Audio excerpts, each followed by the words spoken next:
All right, so if you have a scenario where you've researched an image and it's black and white with no grays, what does that chart say that we put on the board when it comes to images that are black and white without gray? Grayscale. A bitmapped image that's not grayscale. Oh. Grayscale is continuous tone. A bitmap, TIFF, and how many pixels per inch? 1200. That's a pretty tall order for internet graphics to get them at 1200 pixels per inch. From 72 to 1200 pixels per inch, a really tall order. This may go to garbage. Okay? So, let me just see if it'll be a garbage in, garbage out kind of situation. Okay? So I'm going to write, and you don't need to take note of this because we've already done this, but I'm going to open with this Photoshop, open this with Photoshop rather, and here he is. You see how pixely he is? Garbage.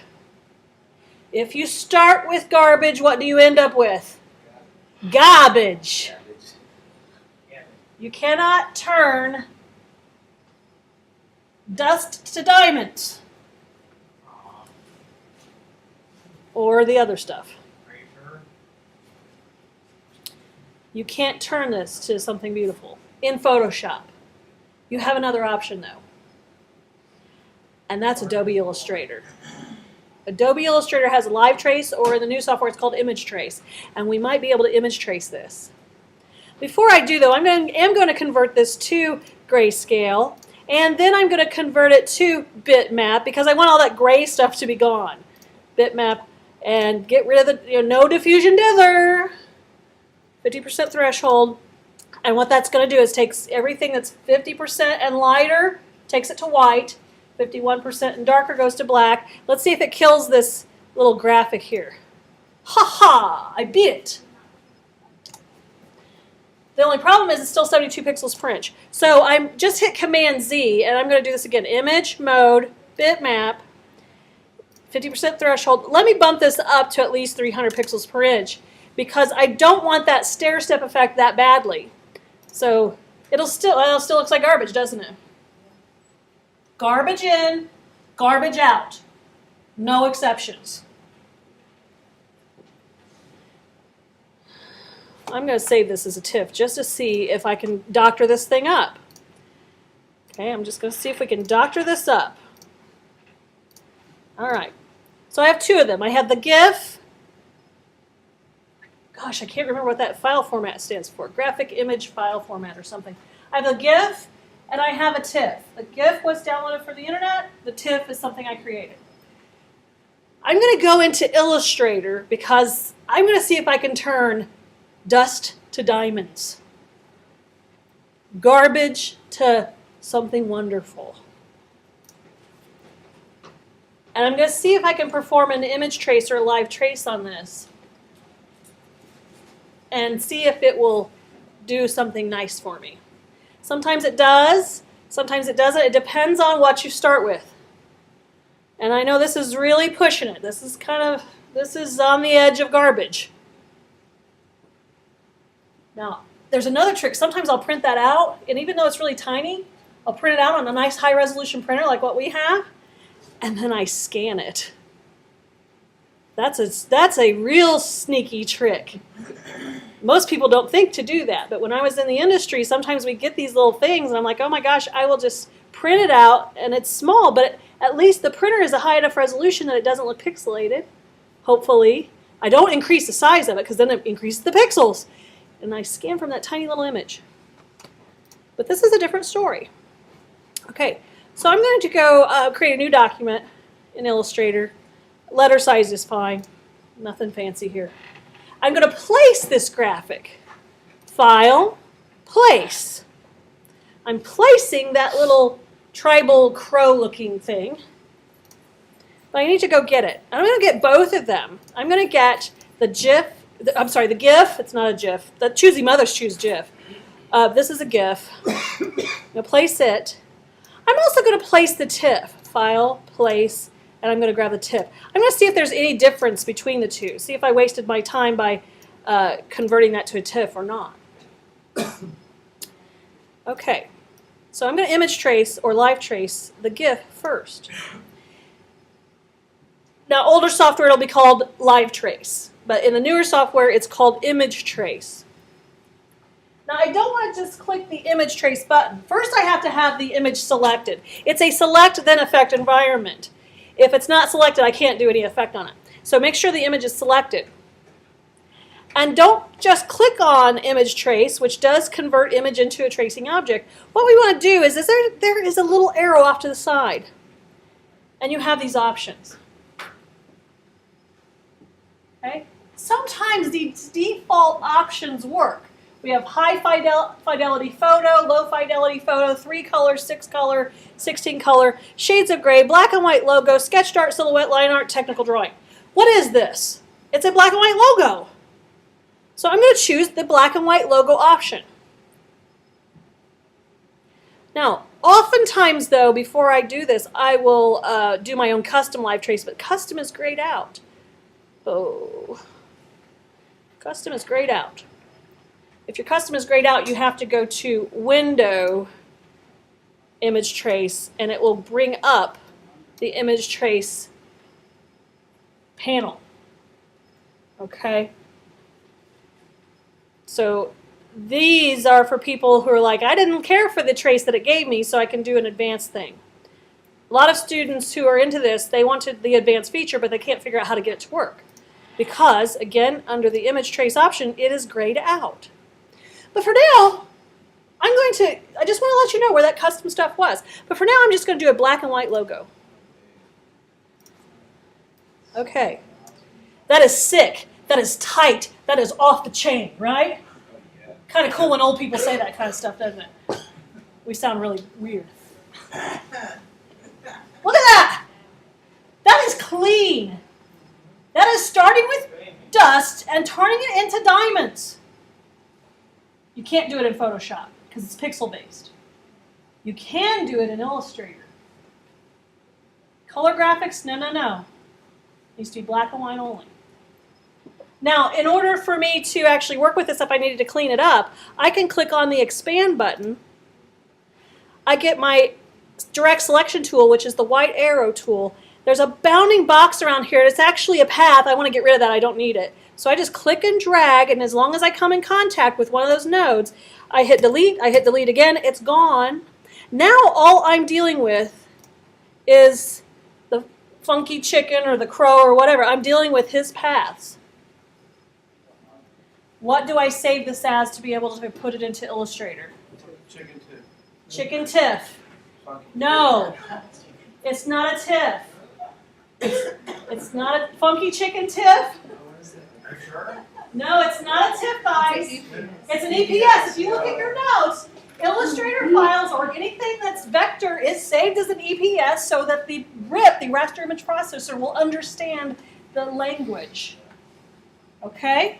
So I would save this as, again, oh, that's Shift, Command S. Funky chicken. And where it says Adobe Illustrator, I choose EPS. Funky Chicken EPS. Save it. This is just telling me it's going to be an 8-bit preview, which means it's going to look low resolution. By the way, sometimes your dock gets in the way. You have to shrink it down. To shrink your dock, there's a little hash mark kind of thing found. It's in various locations on the dock, depending on how many applications you have open. Click and drag on that, hit OK. And this thing will look like gold. It will look awesome. Okay? Now, you notice how I didn't even have to live trace. Oh, pardon me. Let me bring Illustrator back up. I didn't even have to live trace this ugly one. Let's live trace it and see what happens. This is the thing I saved as a TIFF. Okay, I went an extra step here. Let's image trace that as a logo.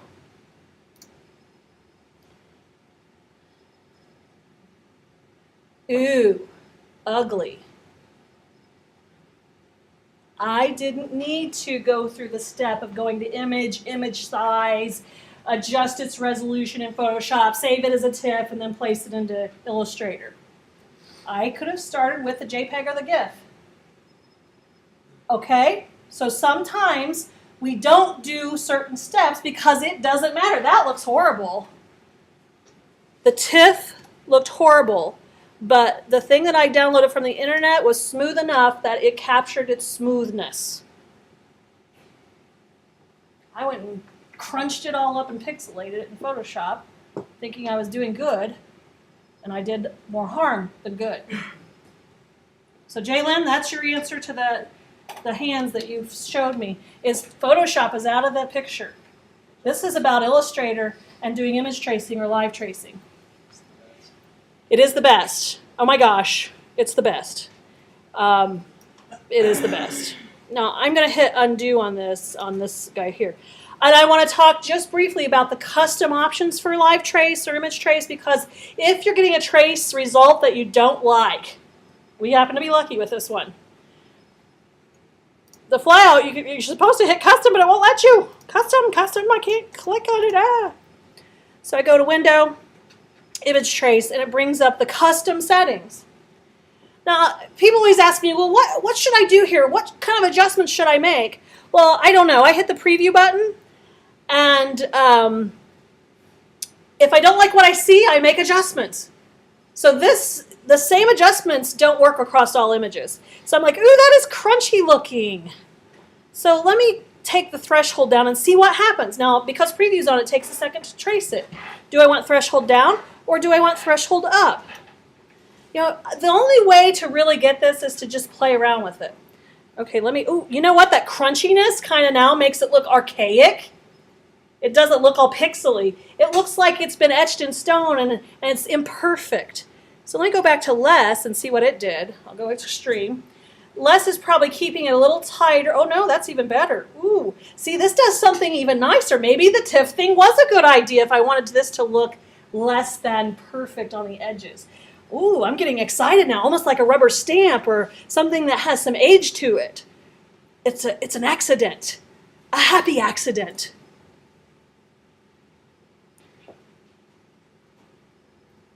Now, there are more features here where it says advanced. Well, you've got to really dig for this stuff and look for it.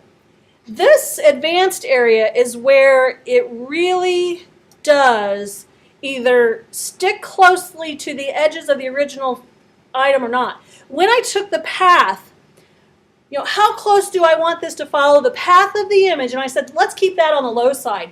You see, the tracing result now almost looks like a woodcut.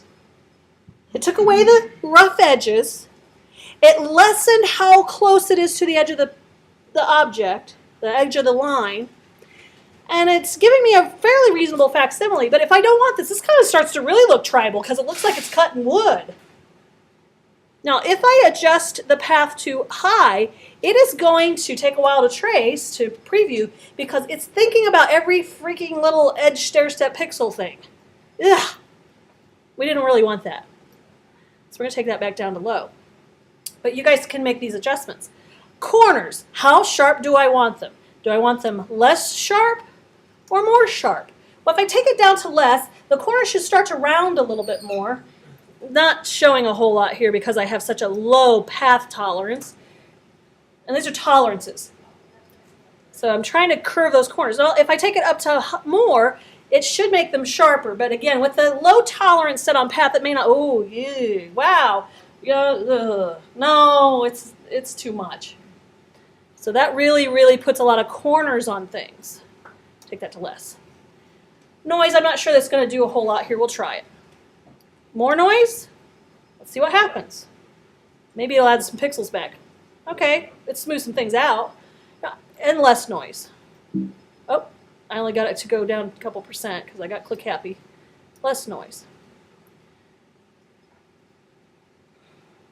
There's some differences there. They're subtle. Okay? Then do we want overlapping, which stacks paths, most of the time not.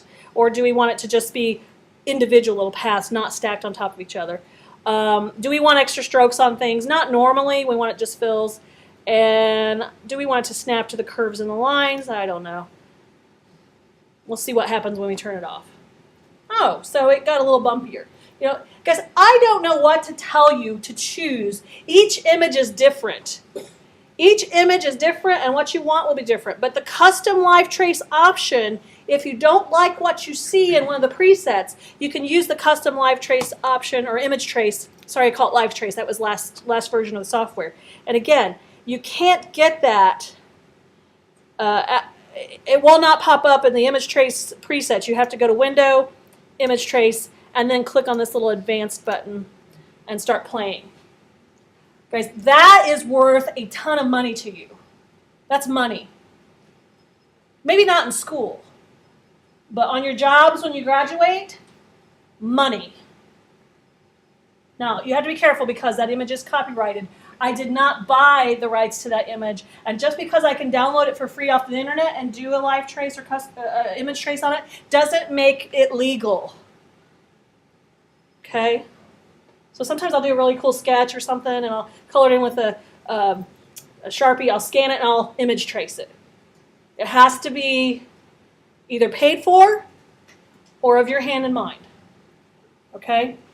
You do not want to get sued for copyright infringement and licensing breaking licensing laws. So when you said you would do a sketch, etc., you're saying yourself, you're not tracing it and sketching it by tracing the image. Well, I wouldn't even. Well, if I trace that image and it stays very similar, it's still that image. I would think. So I would just go, okay, I really like the way that image is drawn. I like the way they use line, and I'm going to emulate my own crazy looking bird thing in this kind of technique. Oh, Yeah.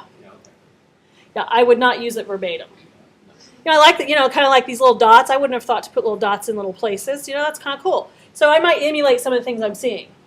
But I would not do, especially considering when I downloaded this, what did it have on there? It had a big old fat watermark that says, hey, this doesn't belong to you. I mean, this is, and by the way, in court, ignorance does not hold up at all in court. Oh, I didn't know. Oh, well, we're sorry. Now you know. Here's your fine. Thousands of dollars for image copyrights and stuff. Okay, so just because we can doesn't mean we should. But for school use, it's kind of expected we might see some of that in the portfolio, but you won't really be able to use this for something you actually print and disseminate out, at a company. Did you guys find that useful? Isn't that neato? It's pretty awesome. Garbage in, diamonds out. Thank you, Illustrator. Okay, I'm going to go ahead and stop the recording.